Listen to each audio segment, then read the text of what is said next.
ತ್ರಾಹಿ ತ್ರಾಹಿ ಗಣನಾಯಕ. ಗೌರಿ ಗಣೇಶ ಹಬ್ಬದ ದಿನದಂದು ಯಾವ ರೀತಿಯಾಗಿ ಗೌರಿಯ ಆರಾಧನೆ, ಗಣಪನ ಆರಾಧನೆ, ಪೂಜಾ ವಿಧಿವಿಧಾನಗಳ ಬಗ್ಗೆ ನಾವು ಮಾತನಾಡ್ತಾ ಇದ್ವಿ.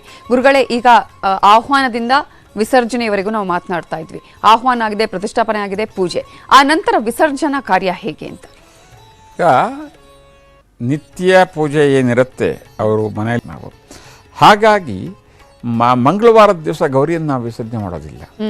3ನೇ ದಿವಸ ಬುಧವಾರ, 5ನೇ ದಿವಸ, 7ನೇ ದಿವಸ ಇತ್ಯಾದಿಗಳಲ್ಲಿ ವಿಸರ್ಜನೆ ಮಾಡ್ತೀವಿ. 9 ಇನ್ನು ಸಾಮೂಹಿಕವಾಗಿ ಇರತಕ್ಕಂಥಲ್ಲಿ ಅಥವಾ ಬಹಳಷ್ಟು ಕಡೆಗಳಲ್ಲಿ ಅನಂತ ಚತುರ್ದಶಿ ಅಂತ ಹುಣ್ಣಿಮೆ ಹಿಂದಿನ ದಿವಸ ಗಣಪತಿ ವಿಸರ್ಜನಾ ದಿವಸ ಅಂತಲೇ ಮಹಾರಾಷ್ಟ್ರ ಇತ್ಯಾದಿಗಳಲ್ಲಿ ಪ್ರಸಿದ್ಧಿಯಾದಂಥದ್ದು. ಅಂಥ ದಿವಸಗಳಲ್ಲಿ ಇದರ ವಿಸರ್ಜನೆ ಮಾಡ್ತಕ್ಕಂಥ ಒಂದು ಪದ್ಧತಿಯನ್ನು ನಾವು ಕಾಣಬಹುದು. ಆ ವಿಸರ್ಜನೆಗೆ ನಾಳೆ ಮಾಡ್ತಕ್ಕಂಥವ್ರು ಬಹಳಷ್ಟು ಜನ ನಾಳೆ ಮಾಡ್ಬೋದು. ಸೂರ್ಯಾಸ್ತದ ನಂತರದಲ್ಲಿ ಅಂದರೆ ಸಾಯಂಕಾಲ ವ್ಯಾಪ್ತಿಯಲ್ಲಿ, ರಾತ್ರಿ ವ್ಯಾಪ್ತಿಯಲ್ಲಿ ವಿಧಿಪೂರ್ವಕ ಮತ್ತೊಮ್ಮೆ ಒಂದಿಷ್ಟು ಸಂಕ್ಷಿಪ್ತವಾದ ಪೂಜೆಯನ್ನು ಮಾಡಿ ವಿಸರ್ಜನೆ ಮಾಡಿ ಒಂದು ಮಂಗಳ ವಾದ್ಯಗಳ ಸಹಿತ ಅಂತಂದರೆ ಘಂಟಾನಾದ ಸಹಿತವಾಗಿ ತಗೊಂಡು ಹೋಗಿ ಒಳ್ಳೆಯ ನೀರಿನಲ್ಲಿ ವಿಸರ್ಜನೆ ಮಾಡ್ತಕ್ಕಂಥದ್ದು. ಇದಿಷ್ಟು ಕೂಡ ಸರಿಯಾದಂಥ ಪದ್ಧತಿಯನ್ನು 3-5ನೇ ದಿನ ಮಾಡುವಂಥವರು ಅಷ್ಟು ದಿನಗಳ ಕಾಲ ಪ್ರತಿ ದಿವಸ 2 ಹೊತ್ತು ಒಂದು ಪೂಜೆ ಮಾಡಿ, ವ್ರತಾದಿಗಳು ಮಾಡಬೇಕಾಗಿದ್ದಿಲ್ಲ, ಪೂಜೆ ಮಾಡಿ ನೈವೇದ್ಯವನ್ನು ಸಂಕ್ಷಿಪ್ತವಾಗಿ ಅವರವರ ಸಾಮರ್ಥ್ಯಕ್ಕೆ ಅನುಗುಣವಾದಂಥ ನೈವೇದ್ಯವನ್ನು ಮಾಡಿ, ಸಾಯಂಕಾಲ ಮತ್ತೆ ಅದೇ ರೀತಿಯಲ್ಲಿ ಒಂದು ಪಂಚೋಪಚಾರ ಪೂಜೆಯೋ ಒಂದು ಸಂಕ್ಷಿಪ್ತವಾದ ಪೂಜೆ, ನೈವೇದ್ಯ, ಆರತಿಯನ್ನು ಮಾಡಿ, ಯಾವುದಾದ್ರೂ ಸಂಗೀತಾದಿಗಳಿಂದ ಸ್ತುತಿಯನ್ನು ಮಾಡಿ ಗಣಪತಿಯನ್ನು ಒಂದು 4-6 ಅತಿಥಿಗಳಿಗೆ ಕರೆದು ಅವರಿಗೆ ಗಣಪತಿಯ ದರ್ಶನ ಮಾಡಿಸಿ. ಓಕೆ.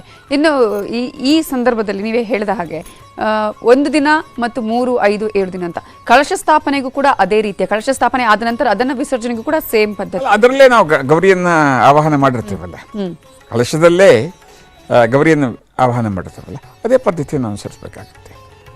ಅದರ ಕಳಶದಲ್ಲಿ ಮಾಡ್ತಕ್ಕಂಥದ್ದು ಕಡಿಮೆ. ಬಹುತೇಕರು ಮಣ್ಣಿನ ವಿಗ್ರಹ ಅಥವಾ ಸ್ವರ್ಣ ಗೌರಿ ವೃತ ಅಂತಲೇ ಇದ್ರ ಹೆಸರು. ಬಂಗಾರದ ಗೌರಿ ವಿಗ್ರಹ ಅಥವಾ ಬೆಳ್ಳಿಯ ಗೌರಿ ವಿಗ್ರಹ ಇತ್ಯಾದಿಗಳೆಲ್ಲ ಇರತಕ್ಕಂಥದ್ದು. ತಾಮ್ರ ಗೌರಿ ಅಂತಲೂ ಇದೆ, ಅದರಲ್ಲೂ ಮಾಡ್ತಾರೆ. ಓಕೆ. ಈ ಗಣೇಶ ಹಬ್ಬದ ಸಂದರ್ಭದಲ್ಲಿ ಈಗ ವ್ರತ ಮತ್ತು ನೀವು ಹೇಳಿದ್ರಿ ಪೂಜೆ ಮತ್ತು ವ್ರತಕ್ಕೆ ಬೇರೆ ಬೇರೆ ರೀತಿಯಂತಹ ಅರ್ಥ ಇದೆ, ಅದರ ಜೊತೆಗೆ ಅದನ್ನ ಇರುವಂಥದ್ದು ನಿಯಮವೇ ಬೇರೆ ಅಂತ ಹೇಳಿ, ಈ ಪೂಜಾದಿಗಳನ್ನು ಮಾಡೋದ್ರಿಂದ ಸಿಗುವಂತಹ ಇಷ್ಟಾರ್ಥಗಳ ಈಡೇರಿಕೆಯ ಬಗ್ಗೆ ಎಲ್ಲ ರೀತಿಯ ಪೂಜಾದಿಗಳು ಕೂಡ ನಿತ್ಯ, ನೈಮಿತ್ತಿಕ, ಕಾಮ್ಯ ಅಂತ ನಿತ್ಯ ಪೂಜೆಗಳು. ನಿತ್ಯ ಪೂಜೆಯಲ್ಲಿ ಅವರು ಭಗವಂತನಿಗೆ ನಾವೊಬ್ಬ ಮನುಷ್ಯನಾಗಿ ಹುಟ್ಟಿ ನಮಗೆ ಭಗವಂತ ಇಷ್ಟೆಲ್ಲ ಅನುಗ್ರಹ ಕರುಣೆ ಮಾಡಿರೋದರಿಂದ ಕೃತಜ್ಞತಾಪೂರ್ವಕವಾದಂಥ ಒಂದು ಪೂಜೆ ಮಾಡತಕ್ಕಂಥದ್ದು. ನೈಮಿತ್ತಿಕ ಇಂಥ ವಿಶೇಷ ಸಂದರ್ಭಗಳಲ್ಲಿ ಮಾಡ್ತಕ್ಕಂಥ ಹಬ್ಬ ಹರಿದಿನ ವ್ರತ ಕಥೆಗಳು. ಇದೆಲ್ಲದರಲ್ಲೂ ಕೂಡ ಒಂದಿಷ್ಟು ಪೂಜಾ ನಂತರದಲ್ಲಿ ಪ್ರಾರ್ಥನೆ ಅಂತಿರುತ್ತೆ. ಆ ಪ್ರಾರ್ಥನೆಯಲ್ಲಿ ಭಗವಂತ ನಮಗಿಂಥದ್ದನ್ನು ಅನುಗ್ರಹ ಮಾಡು ಅಂತ ಕೇಳ್ಕೊಳ್ತಕ್ಕಂಥದ್ದು. ಅದು ತಪ್ಪೇನೂ ಇಲ್ಲ, ಅದು ಪದ್ಧತಿ, ಅದು ಸರಿಯಾದಂಥದ್ದೇ. ಹಾಗೆ ಗಣಪತಿ ಹಬ್ಬದಲ್ಲೂ ಕೂಡ, ಗಣಪತಿಯಲ್ಲೂ ಕೂಡ ನಾವು ಪೂಜೆ ನಂತರದಲ್ಲಿ, ನಾವು ಪೂಜೆ ಶುರು ಮಾಡೋಕ್ಕೆ ಮುಂಚೆನೇ ನಾವು ಪ್ರಾರಂಭದಲ್ಲೇ ಕೇಳ್ತೀವಲ್ಲ, ಸಂಕಲ್ಪಿತ ಕಾರ್ಯ ನಿರ್ವಿಘ್ನೇನ ಸಂಪೂರ್ಣಾರ್ಥಂ ಗುರುಗಣೇಶ ಪ್ರಾರ್ಥನೆ ಕರಿಷ್ಯೆ. ಅಲ್ಲೇ ಕಾಮ್ಯತೆ ಬಂದ್ಬಿಡ್ತು. ನಾವು ಸಂಕಲ್ಪ ಮಾಡಿಕೊಡ್ತಕ್ಕಂಥ ಕೆಲಸ ನಿರ್ವಿಘ್ನವಾಗಿ ನಡೀಲಿ ಅಂತಕ್ಕಂಥದ್ದೇ ಆ ತತ್ಕ್ಷಣದ ನಮ್ಮ ಅಪ್ಲಿಕೇಶನ್, ನಮ್ಮ ಡಿಮ್ಯಾಂಡು. ಪೂಜೆ ಮುಗಿದ ನಂತರದಲ್ಲಿ ಪ್ರಾರ್ಥನೆಯಲ್ಲೂ ಕೇಳ್ಕೊಳ್ತೇವೆ ನಾವು.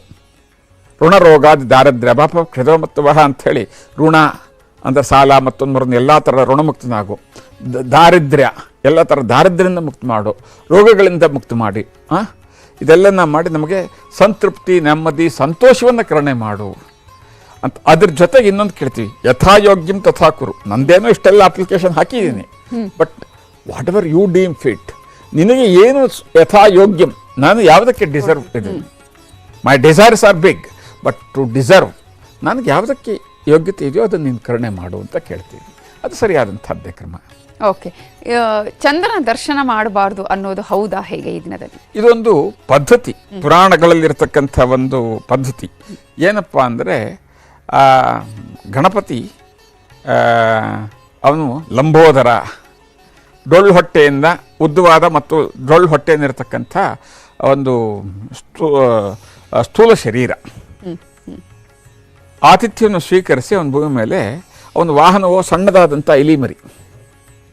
ಆ ಇಲಿಮರಿ ಮೇಲೆ ಅವನು ಕೂತ್ಕೊಂಡು ಪ್ರಯಾಣ ಬೆಳೆಸ್ತಾ ಇರಬೇಕಾದ್ರೆ ಅವನು ಅವ್ರು ಕಟ್ಕೊಂಡಿರ್ತಕ್ಕಂಥದ್ದು ಸರ್ಪ, ಹಾವು ಹೊಟ್ಟೆಗೆ. ಅದನ್ನು ನೋಡಿ ಚಂದ್ರ ಆಕಾಶದಲ್ಲಿ ಹಾಸ್ಯ ಮಾಡಿ ನಕ್ಬಿಟ್ನಂತೆ ಅವನ ಆಕೃತಿಯನ್ನು ನೋಡಿ. ಆಗ ಅವನು ನೋಡ್ದ, ಯಾರೋ ನಗ್ತಾ ಇದ್ದಾರೆ, ನೋಡ್ತಾನೆ ಮೇಲೆ ಚಂದ್ರ. ಅವನಿಗೆ ಅಪಮಾನ ಆಗತ್ತೆ, ಶಾಪ ಕೊಡ್ತಾನಂತೆ. ನೀನು ನಿನ್ನ ಮುಖವನ್ನು ಚೌತಿ ಹಬ್ಬ, ಗಣಪತಿ ಹಬ್ಬದ ದಿವಸ ನಿನ್ನ ಮುಖವನ್ನು ನೋಡಿದವರಿಗೆ ವಿಘ್ನ ಬರಲಿ, ಅವರಿಗೆ ಕಳ್ಳತನದ ಆಪಾದನೆ ಬರಲಿ, ಮುಖ್ಯವಾಗಿ ಅವ್ರ ಕಳ್ಳ ಅಂತ ಒಂದು ಆಪಾದನೆ ಬರಲಿ ಅಂಥೇಳಿ ಒಂದು ಶಾಪ ಕೊಡ್ತಾನೆ. ಹಾಗಾಗಿ ಪುರಾಣದಲ್ಲಿ ಒಂದು ಕಡೆ ಹೇಳ್ತಾರೆ, ಸೆಮಂತಕ ಮಣೆಯರ ಹರ್ತ, ಆ ಸೆಮಂತಕ ಮಣಿಯನ್ನು ಕೃಷ್ಣ ಕದ್ದ ಅಂತ ಹೇಳಿ ಒಂದು ಕತೆ ಬರುತ್ತೆ ಪುರಾಣದಲ್ಲಿ. ಹಾಗಾಗಿ ಅವತ್ತು ಚಂದ್ರನ ನೋಡಿದರೆ ಅದು ಅಪವಾದನೆ ಬರುತ್ತೆ ಅಂತಕ್ಕಂಥ ಒಂದು ನಂಬಿಕೆ ಕೆಲವು ಪ್ರಾಂತ್ಯಗಳಿದೆ. ಅದನ್ನು ಬಹಳಷ್ಟು ಜನ ವಿಶೇಷವಾಗಿ ಅವತ್ತು ಚೌತಿ ಚಂದ್ರನ ನೋಡೋದಕ್ಕೆ, ಅದರಲ್ಲೂ ಮುಖ್ಯವಾಗಿ ಗಣಪತಿ ಹಬ್ಬದ ಚಂದ್ರನ ನೋಡೋದಕ್ಕೆ ಬಹಳ ಜನ ಹಿಂದೇಟು ಹಾಕ್ತಾರೆ. ಓಕೆ, ಗೌರಿ ಗಣೇಶ ಹಬ್ಬದ ಆಚರಣೆ ಮಹತ್ವ ಹಾಗೆಯೇ ಪೂಜಾ ವಿಧಿವಿಧಾನಗಳ ಬಗ್ಗೆ ತಿಳಿಸ್ಕೊಡ್ತೀರಿ. ಧನ್ಯವಾದಗಳು ಗುರೂಜಿ.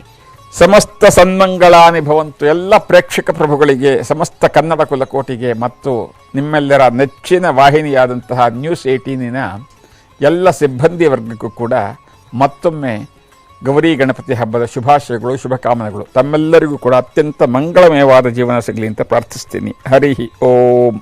ಧನ್ಯವಾದಗಳು ಗುರೂಜಿ.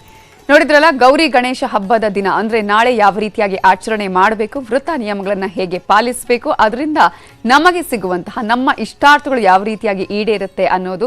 ಎಲ್ಲರಿಗೂ ಗೌರಿ ಗಣೇಶ ಹಬ್ಬದ ಹಾರ್ದಿಕ ಶುಭಾಶಯಗಳನ್ನು ತಿಳಿಸ್ತಾ ಈ ಕಾರ್ಯಕ್ರಮವನ್ನು ಮುಗಿಸ್ತಾ ಇದ್ದೀವಿ. ನೋಡ್ತಾ